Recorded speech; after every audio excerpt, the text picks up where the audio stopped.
안녕하세요. 매일 새로운 사연을 전하는 읽어주는 사연 라디오입니다. 구독과 좋아요, 많은 공유 부탁드립니다. 오늘의 사연 시작하겠습니다. 안녕하세요. 저희는 올해로 결혼한 지 5년 차가 되는 부부입니다. 연애한 기간까지 합치면 8년이라는 긴 시간을 함께 했네요. 아직 둘 사이에 아이는 없습니다. 연애하는 내내 쭉, 그리고 신혼 때 잠깐 한국에서 살다가 남편 직장 때문에 현재는 미국 동부 지역에 와서 살고 있거든요. 양가 지원은 거의 받지 않고 시작한 결혼 생활이기에 돈을 조금이라도 더 모으고 경제적인 기반이 생기면 그때 본격적으로 아이를 가질 계획이에요. 미국 생활하는데 사실 사람들이 미국 하는 이유도 잘 모르겠습니다. 저는 한국이 최고라고 생각해요. 일 처리도 너무 느리고 한국처럼 빠릿빠릿한 맛이 없어요. 치안 문제도 있고 한국에서처럼 서비스 받은 게 없는데 팁이 당연하다는 팀 문화도 그렇고 지내는데 어려움은 없지만 미국이라는 나라가 제가 나고 자란 한국하고 비교했을 때 좋은 점이 하나도 안 느껴집니다.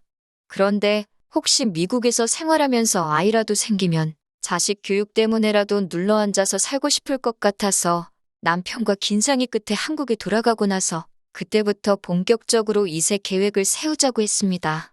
빠르면 내년 하반기쯤에는 한국에 돌아가게 될 예정이 있거든요. 저희가 4년 넘게 미국 생활하면서 특히 지난 2년간은 정말 마각기였나 할 정도로 미국에 엄청난 사건들이 많았거든요. 걱정될 만한 사건들도 많았는데 연락 한번 해온 적 없는 신우가 얼마 전에 연락이 왔습니다. 목적은 뻔했어요. 저희 사는 미국에 놀러 오겠다는 거였습니다. 이제 슬슬 해외여행도 풀리고 있고 저희도 내년 하반기에는 귀국 예정이니 미국에 놀러를 온다면 이번이 마지막 기회라고 생각했나 봐요. 사실 저는 신우를 썩 좋아하는 편이 아닙니다. 시자 들어가서 무작정 싫어하는 게 아니에요. 신우는 남편보다 4살 위인데 하는 행동을 보면 이 사람이 정말 우리보다 나이가 많은 사람이 맞나 싶을 때가 있을 정도입니다. 그런데 또 손윗사람 대접은 엄청 받고 싶어 해요. 저 결혼하고 나서도 서열 정리를 하고 싶었는지 잡들이를 하려고 아주 눈에 불을 켜고 있는 게 보일 정도였거든요. 꼭 제가 자기 시키는 대로 해야 적성이 풀리는 그런 느낌이었습니다. 저희가 신혼초는 한국에서 보냈다고 했잖아요. 1년 남짓한 짧은 기간인데 정말 기가 차는 일들이 몇 번 있었어요. 명절날 어머님 혼자 음식하게 하지 말고 시부모님 일어나시기 전에 저희가 시댁 앞에 도착해 있어야 하는 게 며느리 도리라고 하더라고요. 남편도 차 막히는 거 싫어서 일찍 움직일 생각이고 어머님하고는 이미 몇 시쯤 가겠다고 이야기 다 해놓은 상태인데 일어나시기 전에 저희가 시댁 앞에 도착하라는 소리는 뭔 소린가요? 남편한테 따졌더니 남편도 그런 헛소리는 들을 가치도 없다는 듯 콧방귀를 끼더라고요. 제가 자꾸 신경 쓰는 것 같으니까 남편이 신우한테 전화해서 누나가 언제부터 그렇게 효녀였다고 부모님을 챙기냐고 우리 걱정 말고 누나네 시댁이나 일찍 가라고 일침을 놓더라고요. 매형이 누나 늦장 부린다고 툴툴 뗀 적 있지 않느냐고 하면서요. 신우가 전화기 너머로 열폭을 하고 있는 소리가 들렸는데 제가 남편한테 말했다고 기분 나빠하고 그러는 것 같았어요. 그런데 뭐 신우가 무섭거나 보복이 두렵다거나 하지는 않았습니다. 남편이 어련히 중간 역할 잘 해줄 거라 믿었고 신우가 도를 지나친 억지를 부리면 저도 딱히 신우라서 내가 참는다 하는 식으로 넘길 생각 없었거든요. 결혼하고 처음 맞는 어머님 생신 때도 일화가 있습니다. 생신 한 달 전부터 신우가 난리법석을 떨면서 저한테 전화를 해대기 시작했어요. 원래 시어머니 생신은 며느리가 챙기는 거 알지? 하면서 저한테 부담을 주더라고요. 남편은 우리 엄마 생일을 왜 며느리인 제가 챙기냐면서 자기가 알아서 준비할 테니 저보고 신우는 신경 끄려고 하더라고요. 그런데 결혼하고 맞는 시어머니 첫 생신이기도 하고 그때쯤에서 남편 회사 일 때문에 저희가 미국에 가게 되는 게 확정이 된 상태였어요. 그러면 앞으로 몇 년은 찾아뵙기 힘들어질 텐데 저도 의미 있게 한번 해보고 싶어서 어머님 생신은 제가 준비하겠다고 했습니다. 남편은 제가 누나 때문에 억지로 하는 거 아니냐고 신경을 써줬는데 시켜서 하는 게 아니고 저도 전부터 생각을 하고 있던 거라 말해주니 남편이 진심으로 고맙다고 어머니도 감동하실 거라고 하면서 제게 말해주더라고요. 다른 건 몰라도 남편이 제 마음을 알아주니 힘이 났습니다. 그리고 나서 며칠 지나지 않아서 신우한테 또 전화가 걸려왔어요. 우리 엄마 생일 잘 준비되어 가고 있냐고 확인차 전화했더라고요. 어련히 잘 준비하고 있는데 아마 모르면 몰라도 딸인 신우가 했던 것보다 제가 더 잘했을 것 같은데 저렇게 지적질도 모자라서 이번엔 검사질까지 하려고 하니 기분이 썩 좋지는 않더라고요. 그래서 제가 직접 상 차려드리기로 했다. 알아서 준비할 테니 일일이 전화해서 확인하실 필요 없다. 이렇게 말을 해줬어요. 그런데 신우가 난데없이 제 요리 실력에 대해서 물어보더라고요. 뭐 자격증이라도 있느냐, 요리 경력이 있느냐 하면서요. 그러더니 시어머니 입맛을 가지고 뭐라 하더라고요. 시어머니의 손맛이 좋으신 건 저도 알고 있는데 너가 해봐야 엄마가 한 거보다 맛있게 할 수나 있겠냐고 간도 못 맞추다가 기껏해야 조미료 때려 넣는 게 전부지 하면서 시간 낭비하지 말고 좋은 밥 사드릴 생각하라고 하더라고요. 음식 할 정성이 있으면 밖에 있는 식당을 알아보라고. 요즘 어른들은 돈으로 효도하는 것 좋아하지. 마음으로 효도하는 거 티도 하나도 안 나고 싫어하신다고 하면서 감나라, 배나라, 미주알, 고주알 하더라고요. 제가 알아서 하겠다고 하는데도 자꾸 말이 많아서 회사 일 바쁘다고 하고 전화를 그냥 끊어버렸어요. 그러니 다음 날에도 또 전화가 오더라고요. 식당은 알아봤냐면서요. 혹시 우리 엄마 취향을 몰라서 못 고르고 있을까봐 자기가 몇 개 추렸다고 하면서 어디 호텔에 있는 해산물과 일식 오마카세부터 해서 강남에 있는 비슷한 형식의 오마카세 집 몇 개를 쭉쭉 부르더라고요. 그런데 가면 좋아하실 거라고 하면서 자기가 예약을 해놓겠다 하면서요. 곰곰이 생각해보니 신우 말도 일리가 있기는 했어요. 전날부터 음식들을 준비해야 하는데 아무래도 초보주부다 보니까 무조건 음식들이 성공한다는 확신도 없었고 괜히 신우 말대로 어머님한테 맛없는 거 억지로 드시게 하는 거 아닌가. 아무리 정성이 중요하다지만 퀄리티도 중요하지 않을까 걱정했습니다. 그래서 신우가 말한 곳들 몇 군데를 인터넷 검색을 해보고 있었어요. 인당 10만 원은 우습게 나오는 엄청 비싼 곳들이었습니다. 남편이 제가 인터넷 검색을 하고 있는 걸 보고 뭐 우리 기념일이라도 있냐고 물어보더라고요. 그래서 남편한테 신우가 말한 게 마음에 걸리기도 하고 괜히 고생은 고생대로 하고 음식이 맛없어서 점수는 점수대로 깎이는 거 아니냐. 그래서 혹시나 하는 마음에 다른 방법도 알아보고 있었다 했어요. 남편도 뭐 고생스럽게 음식을 하냐. 사 먹는 것도 방법이겠다 하고 뭐가 됐는 제 마음 가는 쪽으로 하라고 말하더라고요. 어머님이 음식 맛 때문에 자기가 고생한 거 몰라주실 분도 아니라고 하면서 그러다 화면을 쓱 보더니 그래도 지금 보는 그런 곳들은 예약 안 하는 게 낫겠다고 하는 겁니다. 신우가 추천해 준 거라고 말을 했더니 남편이 어이가 없다는 듯 웃으면서 어머님은 날생선류는 식감도 이상하고 전혀 입에 안 대신다고. 그런데 암만 요리도 몇 개 나오지만 대부분 음식이 날생선이 주로 준비되는 곳인데 어머님이 일식집에 가시면 드실 게 없지 않겠냐고 하면서 가만 보니 누나가 지가 먹고 싶은데 지 돈 내고 먹기는 비싸니까 그러는 거 아니겠냐고 하더라고요. 신우가 어머님 생신 챙기는 척 한 달 전부터 아주 저를 호달구더니 비싼데 지 돈 주고 외식하기 싫으니까 저희가 예약하게 만들어서 계산까지 시키려던 속셈이었던 거예요. 며느리가 챙기는 거라고 우기던 게 어떻게든 저한테 계산시킬 구실을 만들려고 그런 거죠. 그래서 아예 신우한테 전화해서 어머님 생신은 제가 직접 챙겨드릴 계획이니 더 이상 이거 해라 저거 해라 하지 말라고 했습니다. 어머님 생신 당일에 신혼여행 오는 것까지 계산해서 음식을 정말 넉넉하게 해서 갔는데 제가 한 음식이 먹기 싫은 건지 뭔지 신우는 아예 오지도 않았어요. 어머님 생신이 지나고 2주 정도 되는 날이었어요. 신혼에는 기어이 그 비싼 식당을 예약해서 시부모님과 저희를 부르더라고요. 생신날 제대로 된 거 드시지도 못했을 텐데 맛있는 거 드시라고요. 날생선 음식 나오는 거 보고 어머님은 시작부터 나오는 음식을 제대로 즐기시진 못했지만 그래도 비싼 음식이라니 입에는 한 번씩 다 대보시더라고요. 신우가 말로만 효녀인 척 하는 줄 알았는데 그래도 웬일로 큰 돈을 다 쓰네 싶었어요. 그런데 식사가 다 끝나고 나니 신우는 계산할 생각이 전혀 없어 보였습니다. 남편도 저도 심지어 시부모님께서도 왜 계산을 안 하냐고 하더라고요. 6명 식사에서 120만 원이 나왔는데 신우가 난데없이 저희 보고 내라고 하는 거예요. 자기는 출가 외인이라서 효도를 하고 싶어도 할 수가 없다는 거예요. 원래 효도는 아들이 하는 거라고. 그런데 너네가 잘 못하는 것 같으니까 이번에 자기가 엄마 아빠 대신해서 니들한테 효도할 기회를 주는 거라고. 그러니 고마워하라는 식으로 얼굴에 철판을 깔고 나오는 겁니다.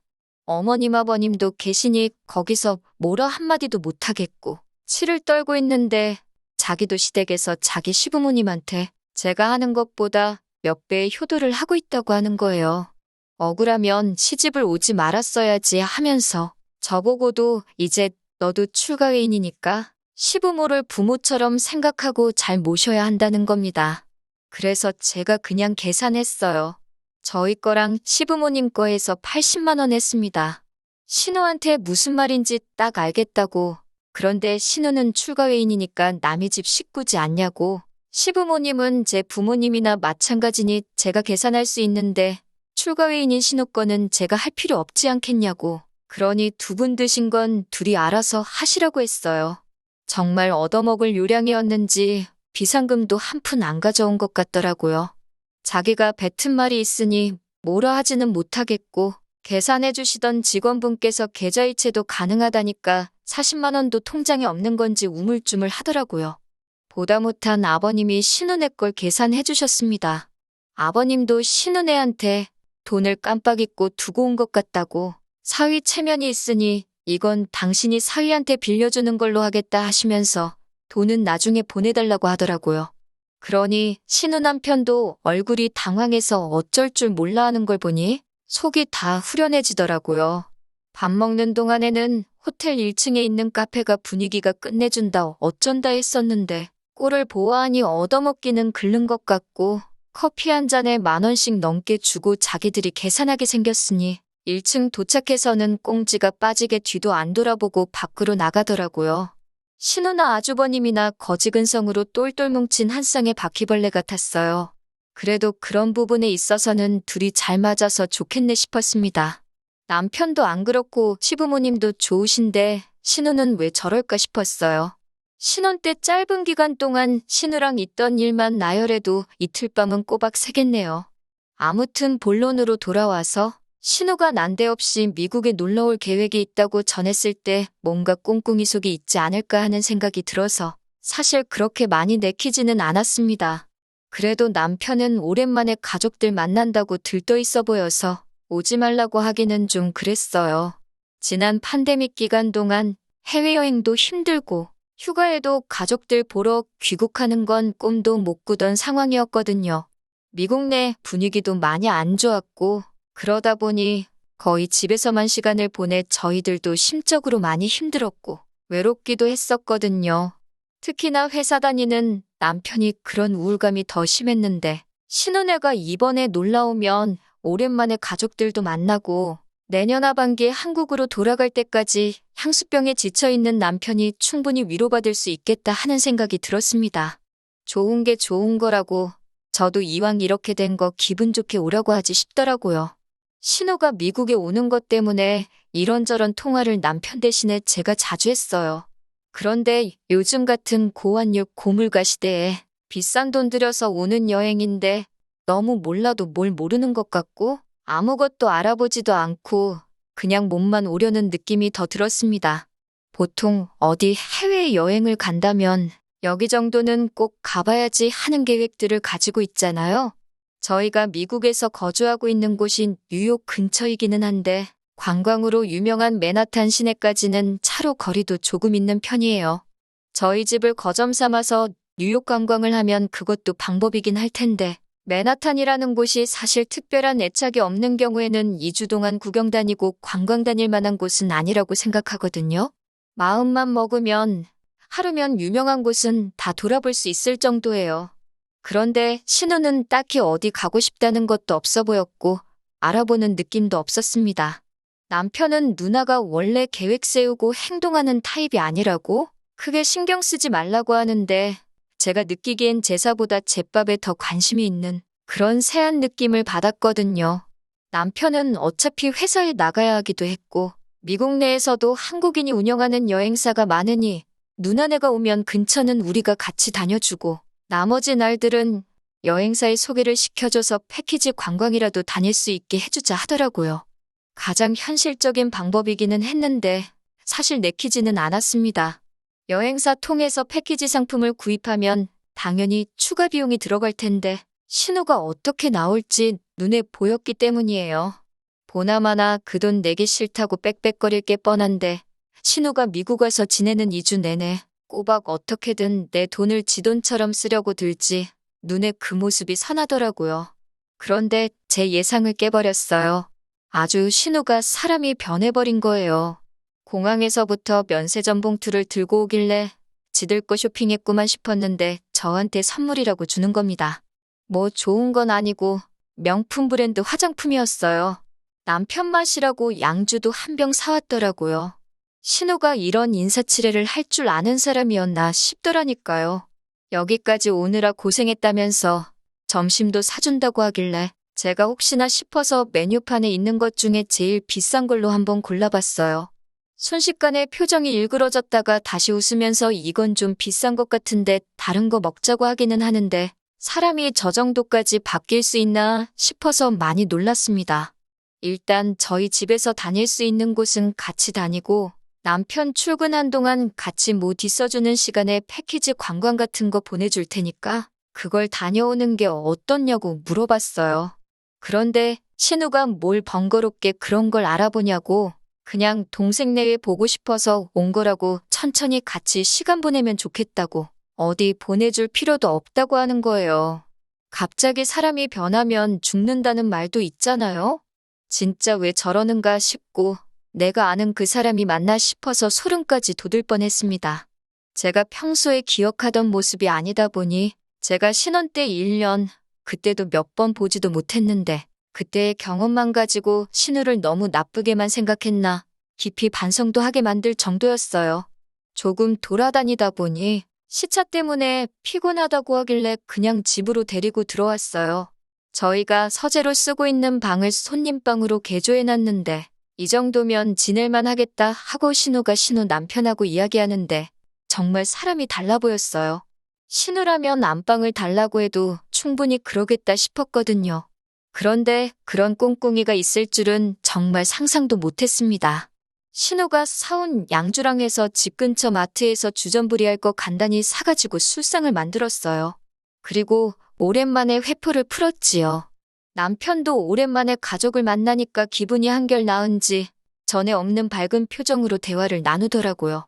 그러다 남편이 용케 이 시국에 미국 올 생각을 다 했다고 물어보더라고요. 요즘 상황이 말이 아니거든요. 미국 내 물가는 하루가 다르게 치솟고 있고 기름값도 당시에 엄청 비쌌고 해외여행 풀리면서 비행기 표값도 엄청 비싸고 거기에 환율까지 고환율이다 보니 돈돈거리는 신우가 미국 방문을 하기에는 최악의 타이밍이나 마찬가지였으니까요. 누나가 동생 보고 싶어서 그러는데 돈 얼마가 뭐가 중요하냐고 하는데 저 그때 진짜 반성 많이 했거든요. 제가 신우를 너무 나쁘게만 보고 있었구나 하면서요. 그런데 정말 일주일도 안 있어서 그 본성을 드러내더라고요. 사람 쉽게 안 변한다더니 역시 옛말에 틀린 게 하나도 없었어요. 신혼애가 남편 보러 왔다고 어디 놀러도 안 다니고 집에만 있으니 남편도 그게 부담이 되었는지 퇴근하자마자 신우랑 신우 남편을 불러서 뉴욕 야경이 보이는 고급 레스토랑을 예약을 해왔더라고요. 이번엔 저희가 쏘기로 했다고요. 밥 먹으러 가서도 분위기가 전에 없이 좋았고 기뻐하는 남편 모습을 보니 저도 덩달아 좋았습니다. 그런데 난데없이 신우가 자녀 계획 이야기를 묻는 거예요. 내년에 한국에 돌아가기도 하고 괜히 아이 일찍 가지면 미국에서 자리 잡고 살고 싶을 것 같아서 한국 돌아가서부터 준비를 할 계획이라고 이야기해줬죠. 그러니까 신우가 그러면 저한테 혹시 아이를 키우는 연습을 해보고 싶지 않냐고 물어보는 거예요. 난데없이 아주버님이 다니는 회사의 높은 사람 이야기를 하는 겁니다. 그 사람 손자가 영어 유치원 면접을 보는 족족 떨어지고 있는 상황에 저희가 미국에 사는 게 생각이 나서 자기가 저희랑 그 사람들을 어떻게 서로 도와줄 방법을 생각해봤다고 하는 거예요. 그 집 손자가 영어 유치원 못 가는 게 저랑 무슨 상관인데 도움을 주려나 싶었는데 안 좋은 예감은 틀리는 법이 없는 법이죠. 신우가 이어서 말을 꺼내길 그 집 손자를 저희가 미국 현지에서 공부를 할 수 있게 뒷바라지를 해주면 어떻겠냐 하는 겁니다. 무슨 말도 안 되는 소리를 하지 말라고 했더니 이건 윈윈이라는 거예요. 그 사람은 손자 공부시켜서 좋고 자기 남편은 회사 높은 분 눈에 들어서 좋고 우리 부부는 자기를 도와줄 수 있으니 좋다는 거죠. 사실 요즘 같은 고물가에 자기가 여기를 어떻게 왔겠냐면서 그 사람한테 벌써 선수금도 받은 거고 그만큼 돈이 많은 사람들이니까 분명히 너네한테도 손해보는 장사는 아닐 거라고 하는 겁니다. 남이 돈으로 왔으니 그렇게 돈 아까운 줄도 모르고 모처럼 미국까지 왔는데도 유명한 곳 다닐 생각이 없고 어떻게든 그 일만 성사시킬 꿍꿍이 속만 가지고 있던 거예요. 어쩐지 너무 호락호락하더니 더러운 꿍꿍이가 있었던 겁니다. 그런데 어이가 없는 게 남편이 싱글벙글한 표정으로 그 헛소리를 귀 기울여서 듣고 있더라고요.